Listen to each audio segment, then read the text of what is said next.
Unless you lived through the terrifying days and weeks of the accident at 3 Mile Island, you'll never be able to understand or relate to how we felt then and how we feel now. Sounds, smells, voices, and words have been etched within us. The voice of commentator Walter Cronkite on the evening news announcing the accident to the world and to Harrisburg. The sounds of sirens or church bells ringing instantly flash us back to March 30th, 1979, known as Black Friday, a day of uncontrolled radiation releases and evacuation. The incredible metallic taste or smell, the saltiness, the thiosulfate peroxide smells, and the dead fishy smell remind us of something evil that destroyed our happy way of life. We remember the voices of our children and our inability as parents to protect them from the invisible, unforgiving poisons in our air, and remember our neighbors downriver exposed to the radioactive reprocessing grade water dumped from TMI into the Susquehanna River, from which their water for drinking and bathing was obtained. Other voices introduced us to the second disaster at 3 Mile Island, exposing dishonesty and betrayal by those entrusted with protecting our health and safety. The utilities' Jack Herbine telling us that everything is under control, and later finding out from the Lieutenant Governor that it's not under control, that we'd been lied to. And the voice of Governor Richard Thornburg on the third day of the accident, who reluctantly advised those most susceptible, the pregnant women and preschool-aged children living within 5 miles of the reactor, to evacuate, while ignoring those of us living beyond the 5-mile zone receiving doses as though there was a magic wall that would stop the radiation. Even voices that we didn't hear had an impact. The mountains of transcripts and audio-taped voices of the NRC commissioners who never wanted responsibility to order any evacuation then, and who still don't want that responsibility now. Voices kept silent at the NRC, knowing leak rates were falsified for 1.5 years prior to the accident at TMI. Those voices never ordered Med-Ed to shut down the reactor as required by their own laws. During the first days of the accident, we did not know that solid reactor fuel was melting into liquid and flowing like hot olive oil, or that TMI was venting, burping, and dumping radioactivity into our communities, our river, and our bodies. But our bodies knew, and the animals knew. Our bodies reacted by displaying symptoms and effects. The metallic taste or smell, burning or reddening of skin, burning in nose or throat, itching or tearing of eyes, the nausea, vomiting, subsequent diarrhea, and hair loss. Birds died, many of our pets and farm animals died, and many were born deformed. Flowers and leaves started growing deformed and mutated, and many trees died. They continued to do so. To this day, the symptoms have never been investigated. To this day, the nuclear industry prostitutes continue to deny that TMI caused harm to any living thing. If 3 Mile Island didn't do it, then what did? Nothing else ever happened in central Pennsylvania to cause those effects. Thousands of people during the accident called the governor's hotline, and 3 Mile Island Alert had a telephone log listing a full range of radiation symptoms. A state representative wrote a letter to the NRC asking why they refused to look into these effects. The NRC's Harold Denton issued the now classic response that not enough radiation escaped to cause any of the effects reported. Living on the bank, the west bank of the Susquehanna River, Bill Whittock, who was the first civilian eyewitness to the accident, was startled by the roar of steam blowing out of TMI around 4 a.m. Bill had the metallic taste, developed skin cancer, and his wife developed breast cancer. They were plaintiffs in the consolidated personal injury lawsuits, which the attorneys reluctantly had to withdraw from because the judge threw out all the expert witnesses. Bill died of cancer. While preparing to milk the cows, Marie Haloka of Zion's View was engulfed by a strange blue air. She was choked and could hardly breathe. She fell to the ground. She was sick for days. Many of her cows died after the accident, and guinea fowl eggs would not hatch. Marie developed a thyroid problem, breast cancer, and later cancer around her heart, and she has also died. Louise Hardison had many problems after the accident. Goats, chickens, cats, and rabbits died on her farm across the road from TMI. Stillborn lambs and some rabbits were deformed. They didn't have all their legs. Louise has also died. Her farm was sold, and mutated dandelions still grow in the unfarmed pasture. On a hill 8 miles northwest of TMI, dentists Klein and Malcote found that all of their dental x-ray films taken of their patients' teeth for the first 2 days of the accident were fogged or banded. They taped new film on the front door for the next week and found nothing wrong with those, so they concluded they received the highest doses during the first 2 days. Farmer Claire Hoover and his wife Ruth lost 12 cows and 9 calves shortly after the accident. Some of the animals were taken to the new Bolton Center lab to find the cause of death. The results never came, and neither did the bill, and they learned later that the state had paid the bill. Other tests conducted showed their cattle were found to have elevated white blood counts, the eosinophils. Coincidentally, a group of doctors at Hershey Med Center also found many of their patients had this elevated white count. In 1985, the Hoovers and their children received out-of-court settlements in the first round of lawsuits for over $200,000. The Hoovers were Mennonites. The church asked them to stop talking about TMI. The milk company told them to quit talking about their problems with the animals or they would not buy milk from them. Eventually, out of 100 cows, 27 died or had a problem, those that were in the pasture. Most calves died. The cows that were in the barn were okay. Their St. Bernard dog and pony died later due to respiratory problems. Helicopters flew over their farm, and someone always knew when to take away a dead animal. One time they hid a calf and had their vet autopsy it before the NRC could find out. They also hid the remains. It had damaged lung, damaged liver, and lungs that never opened. McDonald's used to buy the cows at auction, and the government bought the cows from McDonald.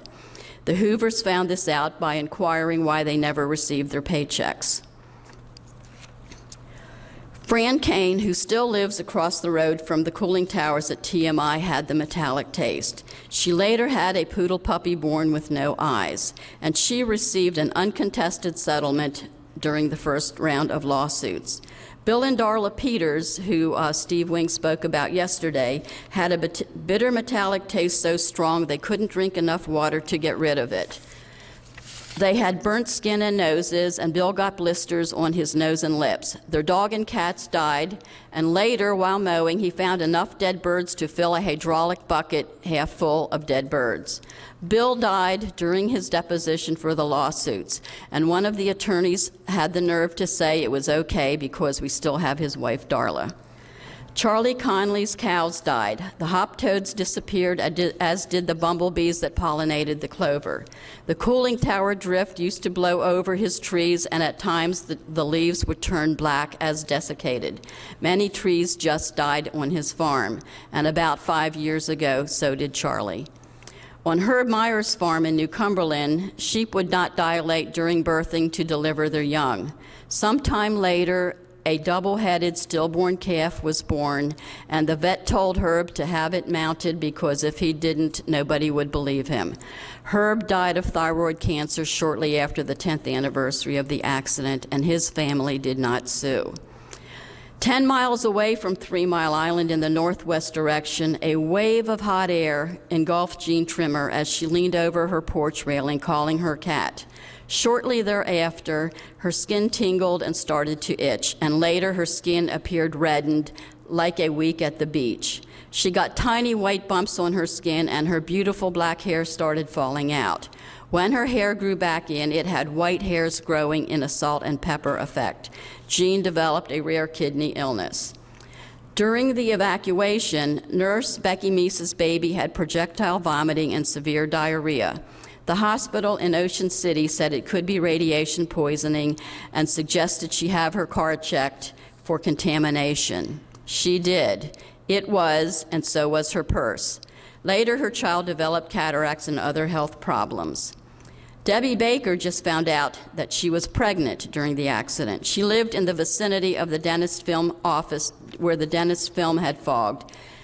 Debbie's son Bradley was born approximately 9 months later with Down syndrome. The lawsuit on his behalf was the largest out-of-court settlement for over $1 million. The accident at 3 Mile Island was not a one-day or one-week disaster. TMI burped and vented radioactive poisons upon us during the accident and throughout the decade of cleanup. The symptoms were real. We did not imagine the metallic taste. And contrary to the NRC's opinions, we do not have hypothetical children. And now I'd like to show you a few of the slides. And while it's getting ready, I just wanted to tell you something. In Florida, 30% of the hurricane victims stated that they would move after the disaster they went through. At 3 Mile Island, the health department reported that 50% of those living within the 5 miles zone of 3 Mile Island moved within the 5 years following the accident. Okay, this is a little...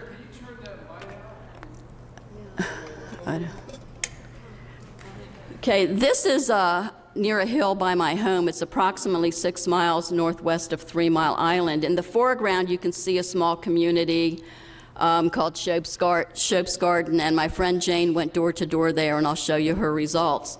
This is real critical because of plume rise. And at 3 Mile Island, the scientists said there really was no plume rise. It was almost all contained on the island, and that is a bunch of baloney because we had the most unusual atmospheric phenomena during the days of the accident. Okay. This one, I guess, is the President's Commission who investigated the accident actually recommended doing chromosome studies, and this is a letter by Jacob Fabricant, a pro-nuclear person, who said it would be a good idea if it would only prove to the people in Harrisburg that nobody had any severe damage. Go ahead. And this is a paper from Tokahata of the Health Department who said, well, not enough radiation got out, so it wouldn't be feasible to do a chromosome study, so they didn't do it. The state took a very long time releasing this study. We had to actually picket the governor's mansion to get it released, and when it was finally released, if you can see the small circle, the first circle is a 5-mile radius, and the dark area was included in the 5-mile population. So instead of having I can't really read it, but they added about 62,000 people in the 5-mile radius that didn't live there, and in the 10-mile radius they added approximately 122,000 that did not live there, and a professor from Harvard was the one who said that this type of science diluted any results they would have had. This is the study that, or the community that Jane Lee went door to door on, 500 homes, and the silver represents metallic taste or thyroid disorders. And I can't remember what the stars were or what the dots were, but that's what it was in this small community. It was totally color-coded. We did the pregnancy studies, the cancers, and also birth defects, but I don't have that data with me. This is a map I did with transparent overlays of some of the radiation plumes, and the big round black circle is the 10-mile radius. And if you can see all those lines, there's straight Gaussian plume lines, and then there's the curvy ones that are different colors, and they represent a different time when radiation was being released. And as you can see, it went well beyond the 10 miles. And that white one going straight up the river happened, I believe, the second evening or the first evening of the accident, and it apparently was concentrated, and it went straight up. It did not stop at the 10-mile zone. It went straight up and hit land. Which was elevated in that. And the other interesting thing is that purple oval one was from Hershey, PA to Mechanicsburg, approximately a 15-mile spread. And it was residual cloud on the second day, and they said the highest concentration was in the middle. And I found extremely severe tree damage in that area. Okay. Okay. This one shows you the black dots represent people who were suing that were published, their names were published in the newspaper. The black dots represent cancer, living, and the pink dots represent leukemia. And it's significant to note that when I helped with the door-to-door study on the west side of the river, we only had 19 people with cancer, and when I counted this, there were only 13 people who were suing with lawsuits, and the industry tried to say that everybody that had a cancer was suing. This is, when I took this photo, the dentist office was at my back, so this is the view from practically his front door, and it's approximately 8 miles northwest, and from 3 Mile Island, that far away, his film was fogged or banded. This is from Brookhaven Lab. Dr. James Gunkel was a botanist there, and he worked with Arnold Sparrow, who was the world-famous botanist who did radiation and plant effects. And Dr. Gunkel looked at my plants, and he gave me the booklet. And these are from Brookhaven, and most of these are mutated. The third one from the left is normal, and the others are all mutated. So I'm just going to show you briefly some of the effects. And this one shows that the higher the radiation, the worse the damage or the stunning of growth on some of these. The middle one showed stem fasciation, which meant that there was almost like multiple stems fused together. And the one on the bottom showed a green leaf with partially white, which I found in the area, and the other one on the bottom shows a color mutation in the flowers.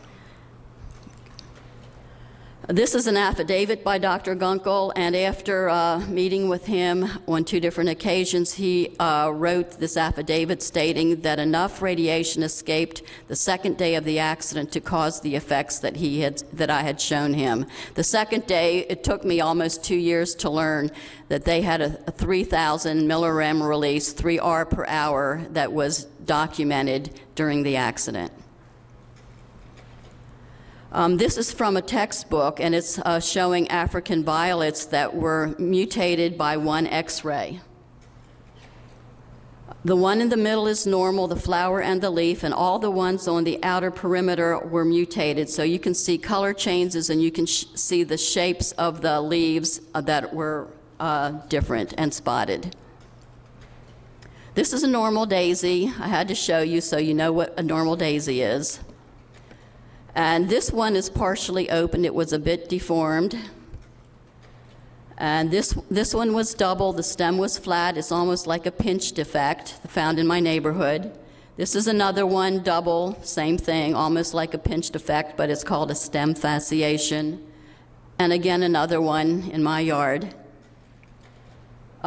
This one was up the street. It had a very flat stem, and it was multiple-headed. Again, it's a stem fasciation.